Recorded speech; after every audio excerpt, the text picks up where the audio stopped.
Part 3. Yeah, as I mentioned at the beginning of the last video, any of these games you see that anyone would like to see a gameplay of, just drop me a line. As I mentioned, I might need a bit of practice, so you'll have to give me some notice.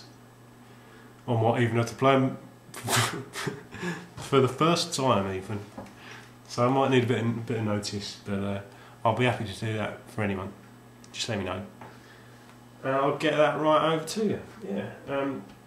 This next pile, this next few are turn-based strategy, RPG sort of things. First one, took me a while to find this.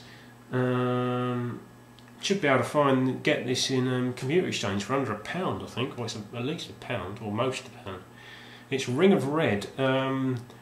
Quite a slow-moving turn-based RPG game, but using almost like really ancient sort of steam-driven mechs. I think it's like it's an alternative universe sort of scenario, but pretty good. It's not just a mech strategy game. I think they use ground troops as well, so there's a slight variation. It's also got anime roots. I'm not sure there's an actual anime. Well, there might be a manga. I'm not sure there's an actual anime, but yeah, it's pretty good. Pretty good. Not too bad. An old game. Yeah, 2001. But yeah, check it out. Probably one of the poorer cousins in the Suikoden series, Suikoden Tactics. It's all right. It's not brilliant, especially as far as the turn-based strategy games go. It's got a really weird storyline. One of the central premises about these super weapons that have been developed that are actually fishmen. There's like this sort of technology that's been created by some evil doers. You know, as always, there's always evil doers, aren't there? There's always a shady group of dudes going around doing things they shouldn't. And they've developed this system to turn people into fishmen. But in turn, these fishmen are like super weapons. They're like cannons that you can fix onto your ships to sink other ships. I think, yeah. Well, they're definitely weird fishmen super weapons, which it takes a bit of explaining. It's not a bad game. Not a bad game. Not one I'd massively recommend, but good one for completists, obviously, Suikoden completists, because it's a collectible series. Yeah, these next 6, I'll bring them out all together. They're all Nippon Ichi games. They're all turn-based strategy games. I'll bring them out. First one, Disgaea Hour of Darkness and Disgaea 2. These are probably the best of these Nippon Ichi turn-based strategy games. Great sense of humour. That's probably what sets them apart. And although they're obviously based on a manga or on an anime, or they've got that anime roots, you could be mistaken for thinking that they're more basic than they are. But the depth in here is just incredible. The amount of attacks and moves and different gameplay variations is it's astounding, and which isn't really given away by the sort of basic cartoony looking presentation. And on top of that, you've got a kick-ass sense of humour. So Disgaea, published by Koei, but developed by Nippon Ichi. Lapicelle Tactics. Yeah, this is a pretty good one. Basically, it's set in a school for witches, I think, yeah, or wizardry, and it's basically women. I think they're all female characters. That's one of the compromises for liking games like this, and this is one of them especially. It's got really irritating voiceovers, and I just wish they'd take them out, because if there's anyone watching me playing this game, every time there's like someone pipes up with a squeaky voice, I just go, oh God. They're also thinking, what the hell are you doing? You know, everyone knows the sort of squeaky anime sort of voiceovers.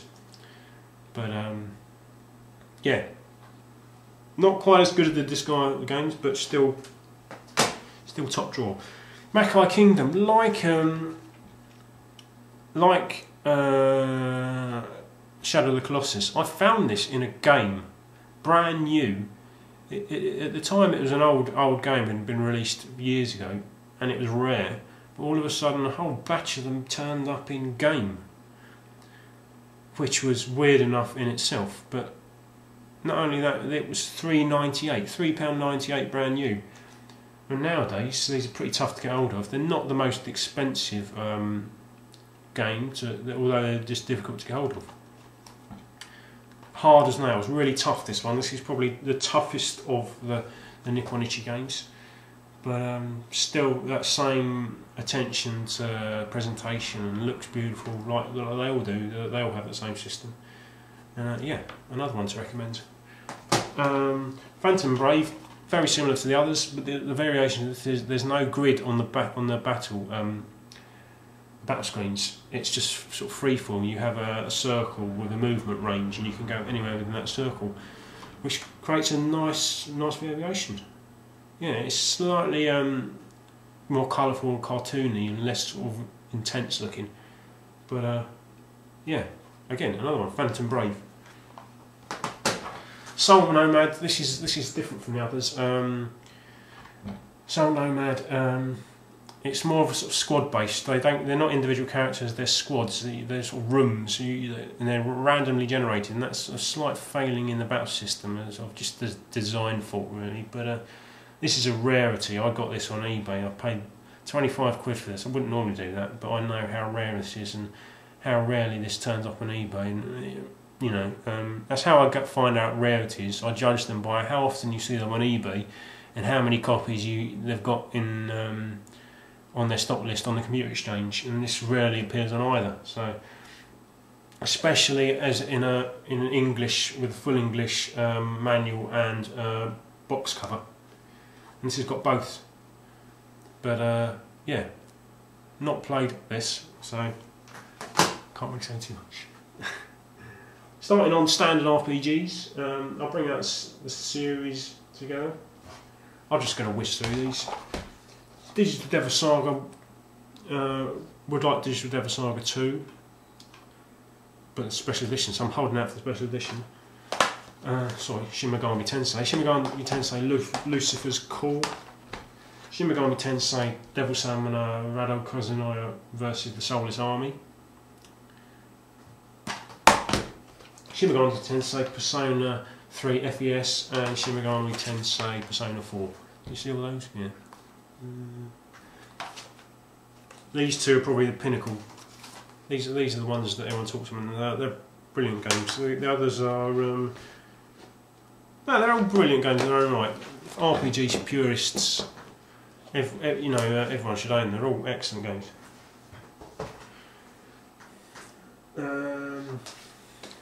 Shadow Hearts without the mini guide. Without a mini guide, bloody hell, pissing me off. Shadow Hearts Covenants and Shadow Hearts from the New World. They're all, like everyone says about these games, they're sort of a slightly darker, gothic take on the RPG. They're it's sort of quite oppressive atmosphere they create, and it's just blood and relentless, but sort of perversion as well. They're slightly perverted. The guy in my local, the manager in my local game station, he was talking about it, and he goes, well, you know what Shadow Hearts are about, don't you? No? The series? Well, the series is about gay porn. So, really? Alright, okay, whatever you say. He reckons they're about gay porn. But again, a nice nice series of games. I think the third one's slightly less so. Atelier Iris Eternal Mana, Atelier Iris 2, As Off the Destiny, Atelier Iris 3, Grand Phantasm. About as old school as you can get from the PS2 generation. Just looks about as old school, but colourful and spectacular in their own rights. This whole collection, you could sell it for a decent amount together. I think they're made by or published by Koei, and if you like old school, I'm losing my train of thought. It's gone over 10 minutes as per usual. Still probably about a video and a bit's worth left. All RPGs. So if you don't like that, apologies. Come back for the next part sometime soon. See you later.